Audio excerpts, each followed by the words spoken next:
A massive corporate tower in the heart of downtown Chicago, midday rush, and every elevator is packed to capacity. Then, suddenly, the steel cables groan. One elevator stops dead between floors. The lights flicker, then go dark. The emergency alarm begins to echo through the empty shaft. Inside, someone is trapped, and the air is getting thin. Downstairs, a frantic maintenance call is made to the basement. A man arrives quietly, carrying a heavy tool bag. This is Daniel Hayes, a 41-year-old single dad, and he is about to change a life forever. He is the man who fixes things, but today, he is finally fixing. Daniel Hayes didn't look like the kind of man who held the keys to a corporate empire. He wore a simple, faded navy blue uniform with Hayes Maintenance stitched in white thread over his heart. His hands were a map of his life, calloused, scarred, and often stained with the honest grease of a long day's work. His eyes were tired, framed by lines that only a decade of late-night worrying and early-morning pancake flipping could carve. But beneath that weary exterior, his spirit was something unbreakable. At 41, Daniel's world was small, but it was absolute. It revolved around high things: his job at the Kane Plaza and his 9-year-old son, Noah. Being a single father wasn't just a role Daniel played, it was his sanctuary. Every morning began the same way at 5 a.m. in their small apartment near the railway tracks. The soft hiss of the stove, the smell of slightly burnt toast, and the quiet ritual of packing a lunchbox with a handwritten note tucked inside. To the outside world, Daniel was almost invisible. The guy who fixed the leaky pipes in the basement or greased the massive gears that kept the city breathing. But to Noah, Dad can fix anything in the whole world. That simple childhood belief was the very foundation of Daniel's existence. He didn't just fix machines, he fixed broken days. He fixed scraped knees, and he fixed the heavy silence of their apartment with stories of stars and heroes. This morning, just hours before the call that would change everything, Daniel had faced a crisis of his own. Noah had accidentally stepped on his favorite model airplane, a delicate balsa wood flyer that had been a gift from his mother just weeks before she passed away. The boy had been inconsolable, the shattered wings reflecting the grief he still carried for a woman whose laughter was fading into memory. Daniel hadn't just glued the wood back together. He sat on the floor for an hour, ignoring his own breakfast, explaining the physics of lift and drag, showing Noah that even when something is shattered, it can be reconstructed to fly even higher than before. That was Daniel's secret gift. He saw the potential for wholeness in everything that was broken. His personality was his greatest tool in a world that was always screaming for attention. In a city like Chicago, where everyone was rushing to the next meeting or the next paycheck, Daniel was the silence. He was incredibly observant, a man who could hear the slight rhythmic rattle in a ventilation duct before it ever became a roar.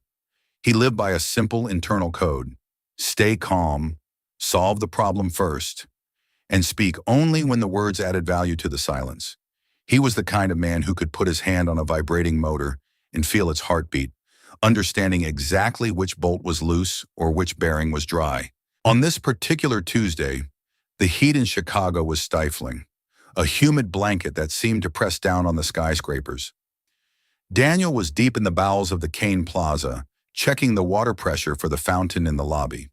The building was a monument to glass, steel, and ego, a 60-story titan that housed the most powerful financial minds in the country.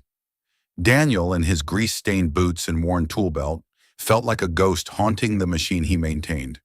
He was lost in thought, calculating the cost of popsicle sticks for Noah's upcoming science project, when the radio on his belt chirped with a sudden urgency that cut through the basement's hum. Code red.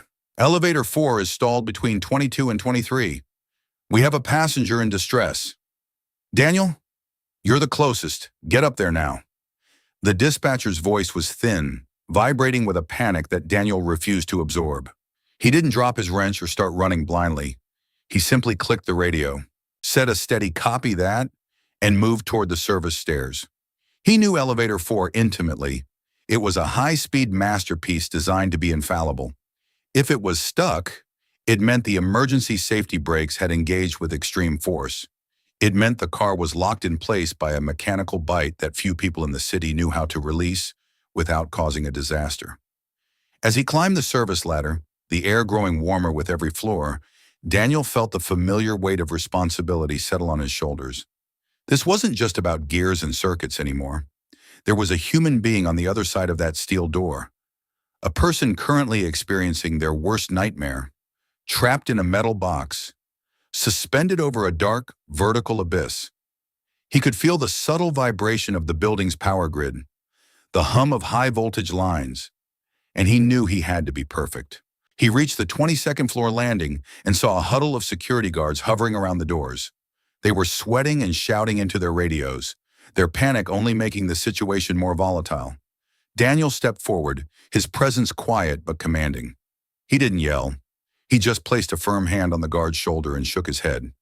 "You'll trigger the secondary drop if you force it," Daniel said, his voice low and grounding. The guard stepped back, relieved to have someone who knew what they were doing. Daniel knelt down, put his ear to the cold metal, and knocked once. A solid, rhythmic thud. It was a sound designed to communicate one thing. "I am here, and I am not afraid." "My name is Daniel," he said, raising his voice just enough to be heard through the insulation. "I'm the lead technician. I'm right here. I need you to know. You are safe. I'm not leaving this spot until you're walking out." He heard a faint, ragged breath from the other side. A woman's voice, trembling, so thin it sounded like it might break. "Please, it's so hot. The wall, they're moving." Daniel closed his eyes for a second, visualizing the shaft. He had to work fast, but he had to stay slow. One wrong move on the logic board could drop the car. He began to unpack his tools, the metallic clink of his wrenches the only sound in the tense hallway. He was a jeweler working on a 5-ton clock. Inside the elevator, the atmosphere was thick and heavy with the scent of expensive perfume and ozone. Victoria Kane, the 36-year-old billionaire CEO of Kane International, was currently losing the one thing she valued more than her fortune: control. Victoria was a woman who lived her life in decimal points and strategic acquisitions. She dictated the flow of millions with a single email. She commanded an army of 5,000 employees, but right now, she couldn't even command her own lungs to take a full, deep breath. She had been on her way to a $100 million acquisition meeting, a deal that had been months in the making. She was wearing a suit that cost more than most people's annual salary, but the silk fabric now felt like a straitjacket, clinging to her skin as the temperature in the small box rose. The elevator was stuck at a slight tilt, which created a sickening sense of vertigo. Every time she looked at the mirrors, she saw her own panic reflected back. Smudged mascara, unraveling hair, and wild eyes. She had pressed the emergency button until her finger was sore, but the intercom had remained stubbornly dead. The silence of the machine was the most haunting part. It wasn't a peaceful silence. It was the sound of gravity waiting patiently for a cable to snap. She felt the walls closing in on her. Claustrophobia isn't just a fear of small spaces. It's a fear of being forgotten in the dark. Her heart was hammering like a trapped bird against a glass window. She was the most powerful woman in the city, and she was alone. Truly, terrifyingly alone. Then, she heard it. A knock. Not a frantic pounding, but a steady rhythmic thud. Thump, thump, thump. It was a heartbeat sound. And then, the voice. "My name is Daniel."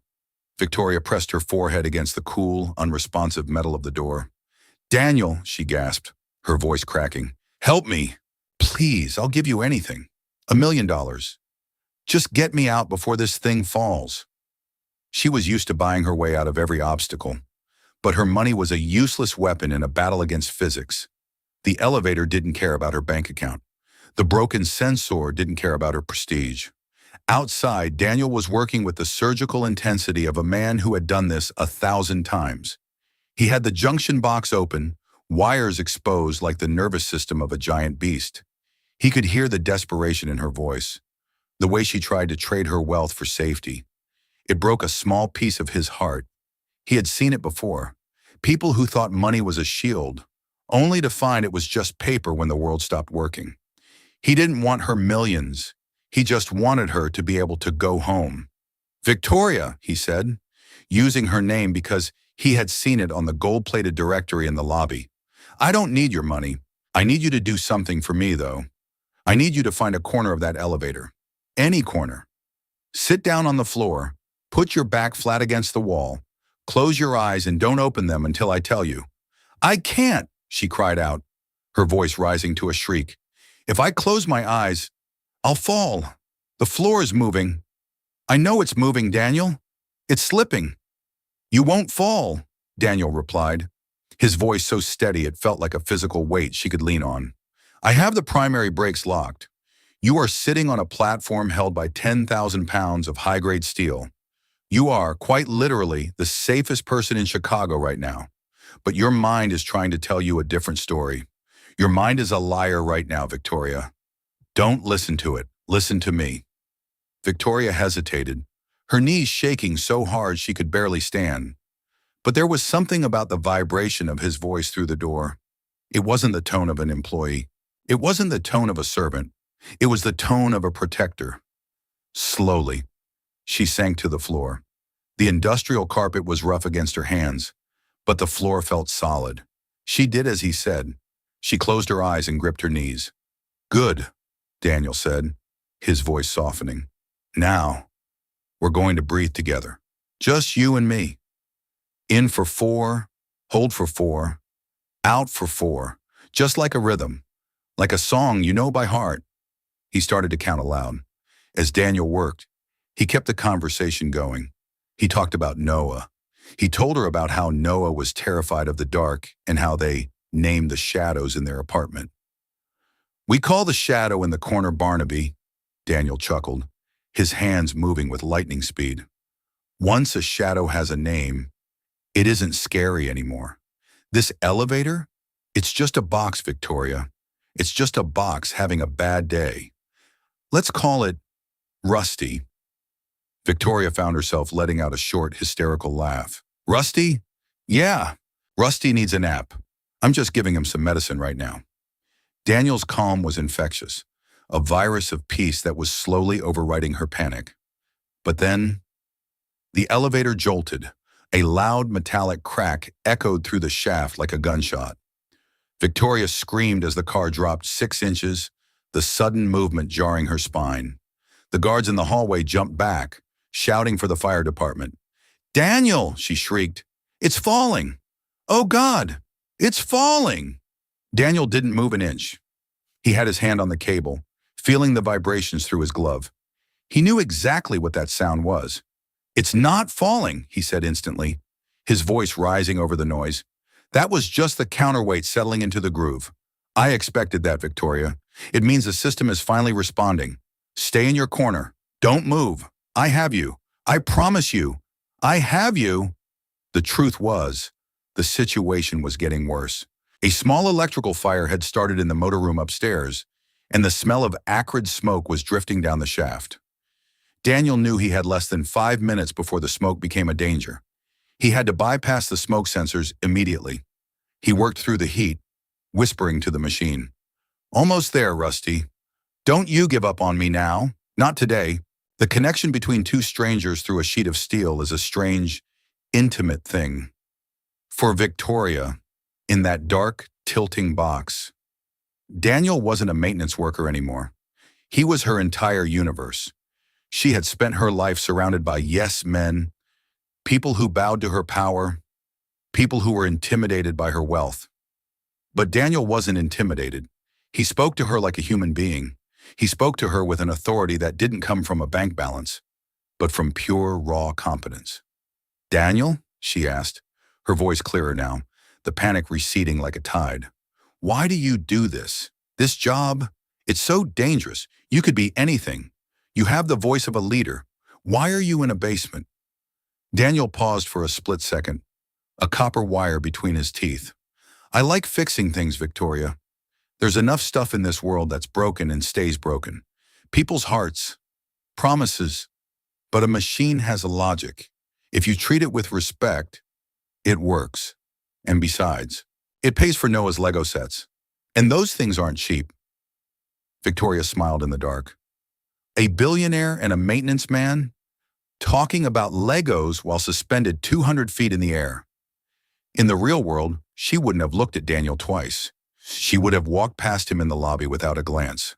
But here, in the underworld, he was the king. He was the one with all the power, and she was the one who was powerless. I think I'm ready to get out now, she said softly, her forehead pressed against the door.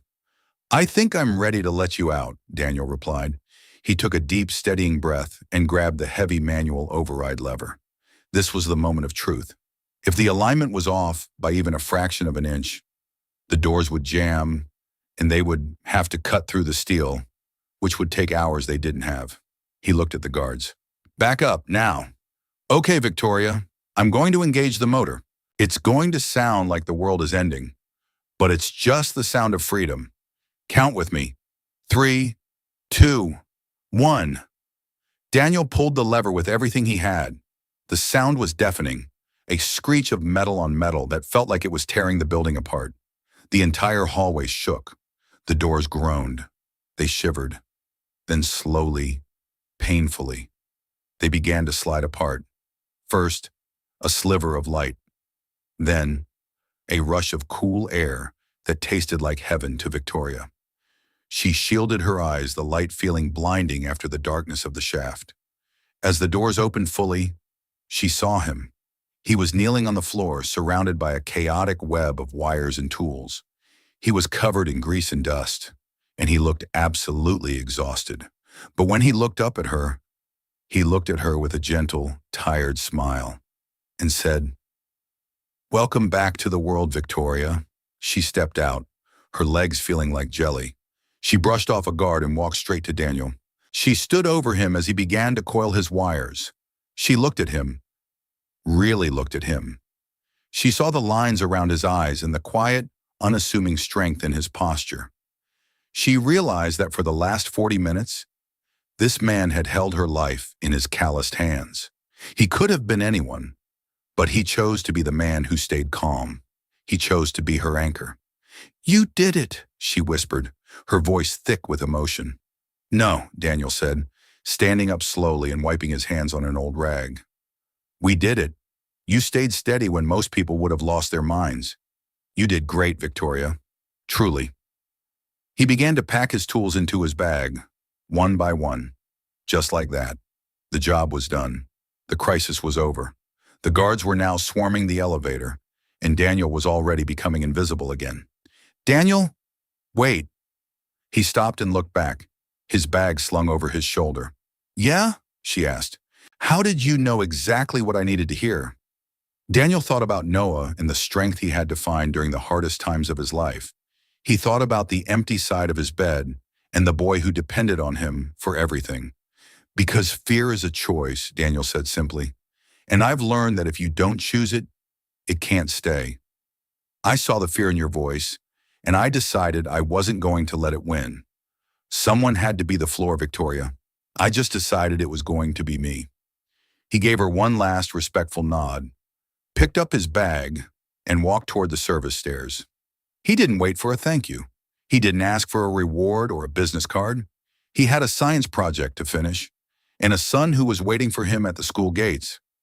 Victoria stood in the middle of the hallway, feeling smaller and yet more alive than she ever had before.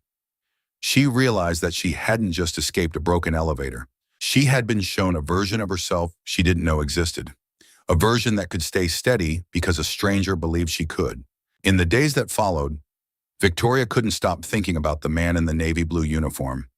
Her life returned to its frantic normal, but the control she used to feel now felt like a hollow shell. Every time she stepped into an elevator in her building, she found herself looking at the technician's name on the inspection plate, searching for a trace of the man who had saved her. She realized she had made an arrogant assumption. She had assumed Daniel was just maintenance because of the grease on his hands. She had categorized him as someone beneath her, someone who existed merely to serve the infrastructure of her empire. But his presence, his quiet authority, it haunted her. She realized she knew nothing about the people who actually made her world function.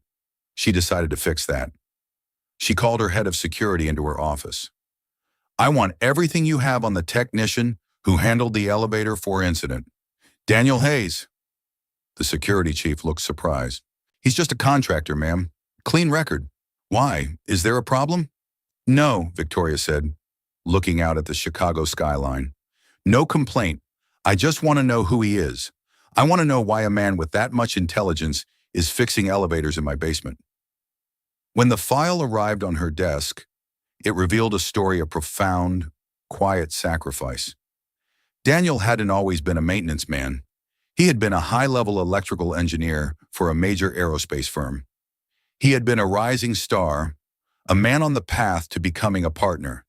He had even designed guidance systems for NASA, working on projects that reached for the stars. But then, his wife had been diagnosed with a terminal illness. He had walked away from the 80-hour work weeks. He had walked away from the prestige, the bonuses, and the status. He had taken a simple maintenance job at Kane Plaza because it allowed him to be home every day by 3:30 p.m. He had traded his ambition for his son's stability. He had chosen to be a nobody in the eyes of the world so he could be everything to Noah. Victoria felt a lump in her throat as she read the file. She had always thought that success meant climbing as high as possible, no matter the cost. But Daniel had found a different kind of success. He had found the strength to stay on the ground, to be the foundation. He wasn't fixing elevators because he had to. He was doing it because it was the price of being a great father. She went down to the maintenance basement the next day. It was a world of concrete and humming pipes, a world she had never visited in all her years owning the building. She found Daniel at a workbench, cleaning a set of gears for a pump.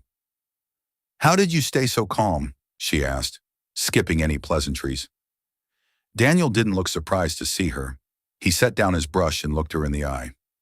"I told you, Victoria, someone inside needed me to be. And you're not the first person who's been scared in one of my elevators. You won't be the last." "I read your file," she said softly. "You were an engineer for NASA.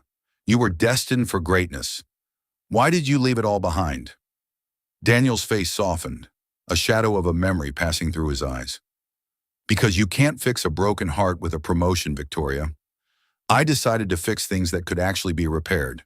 And I decided to spend my time with the one person who thinks I'm a hero even when I'm covered in grease. That's worth more than any title NASA could give me." Victoria looked at his hands and felt profound respect. "I want to offer you a position, head of building operations for my entire global portfolio. A massive salary, your own office. You'll be in charge of the safety of thousands of people."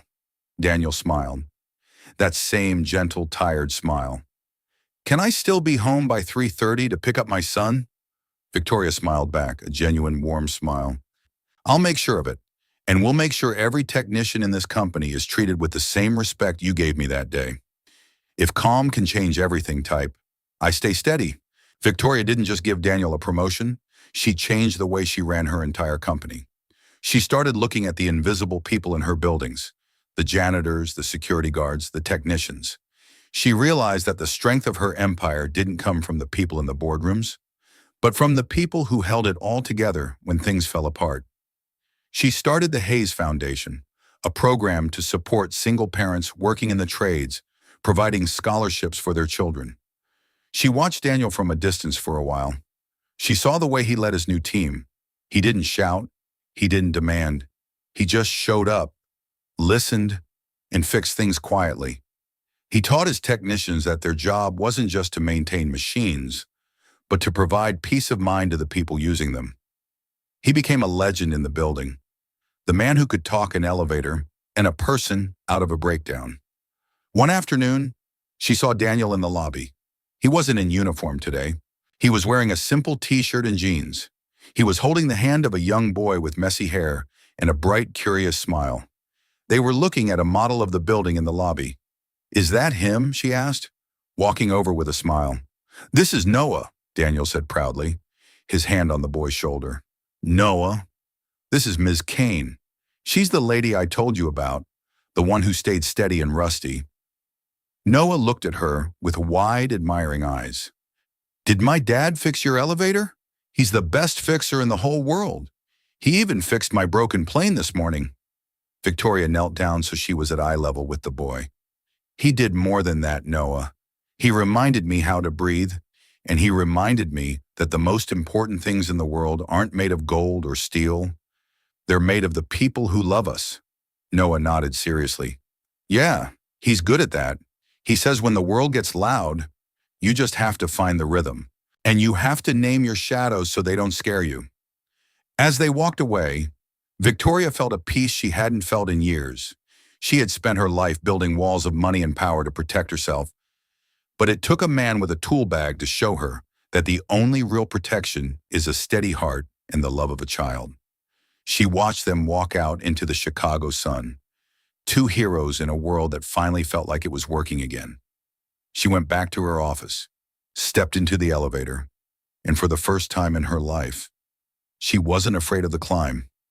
She looked at her reflection in the mirror and smiled, knowing that no matter what happened, she knew how to stay steady. The sun is setting over the Chicago skyline, painting the glass towers in shades of gold and orange. Daniel and Noah are sitting on a park bench, eating ice cream and watching the boats on the lake. Daniel looks at his son, and for the first time in a long time, he isn't thinking about what needs to be fixed. Everything is exactly where it needs to be. The same calm presence, the same simple life, but a world that is now a little bit brighter.